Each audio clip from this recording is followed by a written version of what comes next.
Alright, hello everybody. I wanted to take a minute to get off of the studio GCM scale garage and get right onto the build bench here, because I want to talk to you specifically about mounting ideas for the body on this 2-door Hardbody and sticking that to your skeleton JK chassis. And there's a couple of specific things that really work well. So I wanted to get out of the studio right onto the bench, and we're going to show you exactly how we did it on this truck, so that those of you who have got your skeleton pre-orders in, when they come up to your door and you've got the body in hand and you're ready to just put this thing together, this is a great idea here that'll get you rolling real fast, and the body mounting is super solid. So we're going to run right to the bench here and just have a look at what we're going on. So as you can see, we've got the body all mounted up here, and you know, this thing is, we love how this thing turned out. This cannot wait to get this thing out in the trails in some better weather. So first of all, we've got the bumpers here from RC 4-wheel drive. Of course, you already recognize these. These come made for the SCX-10 frame rails, and they fit right on the skeleton chassis with very little effort. The RC 4-wheel drive bumper mounts tend to be super long, and because they're so long, you can see we just cut them off here so they didn't end up sticking out into the back belly pan or out into the front suspension area here. So we've clipped off the long mounts for the bumpers.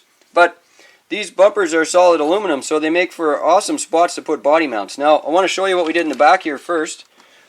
Let me get this to stand up here.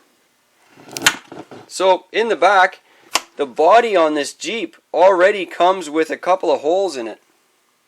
Let me just zoom down in here.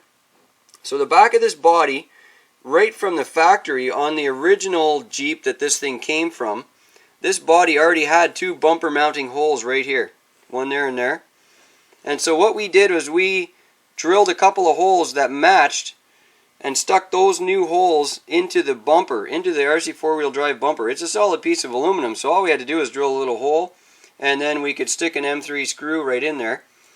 And you don't have to use a screw head. As you can see here, got the screw head sticking out, because if you were to cut off the screw head or use a long set screw in here instead of a screw, all you got to do is put a set screw in, and then you could use an inside body clip on it. If you put a little hole in the side of the set screw, you could actually poke a hole in it and then shove your body pin in from the side, and you only need a set screw that's maybe a 1/4 inch long. I mean, you don't need very much to hold this on. And as you can see, the frame is already captured in the body here. We cut out the little extrusion that stuck out here where the original bumper used to be. We just cut that off square with the profile that was already on the body, and then the frame rails just stick right out in the perfect spots. And if I can show you here on the bottom of the shock towers, the shock towers in the skeleton, as you can see, you can mount these in a certain hole here that lines up just perfectly with the indent for the back seat on this hard body. And in doing so, the shock towers actually capture the frame right in the body all the way around. You can see the shocks go right to the edge of that channel on both sides, so that keeps the frame in there like sideways.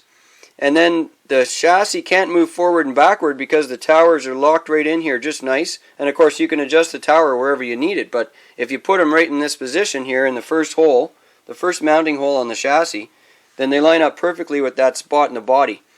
And so basically these two rear body mounts are just sort of a bit of a capture to keep the body from rolling off or whatever. I mean, it's not going to move much with the way the shock towers are locked into the body already. So if we move ourselves up to the front, you can see on the front here, we're using the radio tray that comes with the skeleton chassis, and it bolts on in place of the dual servo mount. The dual servo mount would go here. We've put the radio tray on instead, and it goes all the way to the back here, so there's this huge long tray from the firewall all the way up to the front bumper and all the way around between the rails. And that tray bolts onto the servo mount here, but it has two extra holes in it. You can see I've left the screws sticking out a little bit so that it's easy to see. There's two extra holes in there specifically designed to match up to the body holes that are already there. So if you haven't cut the hood off of your JK, then right behind the hood here, where this black grill insert is stuck, right behind there, there's 2 screw holes right in the hard plastic right there, and there's 2 more just outside of it. So, and they are these ones here. You can see them right here on the bottom of the body. So, if we look in the fender here, there's one plastic section right here. This long piece of plastic here is stuck to the hood. It's part of the hood plastics, and then right behind it, you see this black section right behind it? That's actually the grill insert, and the grill insert has 2 more screws. So what happens is, with this body on the J2 skeleton chassis, this section of the plastic hard body actually fits right on the side of the radio tray. You can see the radio tray right there, and this little plastic stump actually sits right on the frame rail, right beside the radio tray, and it's the exact same on the other side. So just those two pieces of plastic already that are on the body, those 2 pieces of plastic with the radio tray will actually capture the front of the body on the truck, so it can't move around anyway.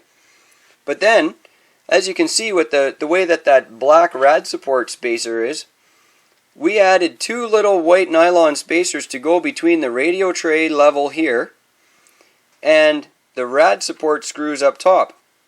So those 2 little spacers equal 3/8 of an inch. It's about 10 millimeters high. And if you add those in, those 2 little spacers, I stuck mine onto the truck with this hot glue gun. This was it. I used a Kraft hot glue gun, and I put a little hot glue right around the base of the spacer, and I stacked up 2 little plastic spacers right onto the bottom of the body, so that I could use the 2 screws that are in the bottom of the radio tray. Now, I'm just going to take those out because I want you to see how easy this is. Let me pull those out here. Now, you don't have to use screws. You could put a long set screw in there and then drill a hole in the side of the set screw this direction and put a body clip here and a body clip there, and you'd have this easily removable setup. I'm going to just take the screws out of the back bumper here as well. I just stuck these in hand tight so that we could get this off and have a look at it.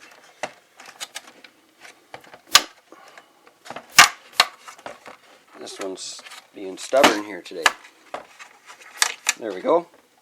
Now we're going to pull the body off here. Alright. So you see what I've got here. Here's my 2 holes that are already in the radio tray, this big long tray. And I put a couple spacers on it. The 2 spacers here that are stuck to my bolts. You can see that. And then they actually mount right into these 2 holes right here, which are great big plastic screw bosses on the body. And these 2 sit right onto the frame rail. So even in the chance of a rollover, you've got all kinds of body support from these 2 big posts that are sitting right on the frame rail. And then in the back, you can see the 2 body mount holes in the back for the original bumper. And we've made use of those 2 body mount holes by lining them up with a couple of holes here in the back bumper. You see we got one new silver hole right on that side and another new silver hole on this side. And between those 4 mounting spots, this is really locked on. Like, the body fits right on the truck super easy. And then we're going to convert these screws here that you've seen over to set screws and pins like we were talking about. So, and we're going to use the same method with our Class 2 Jeep that's already set up and ready for the body over there. And so, you know, between that and having the shock towers lock in the body so well, it's going to be a really solid mount. And we look forward to seeing your comments and your ideas on mounting your bodies onto this skeleton J2 chassis. And so we hope that this body mounting tip for this setup was really helpful for you, and enjoy. Peace out.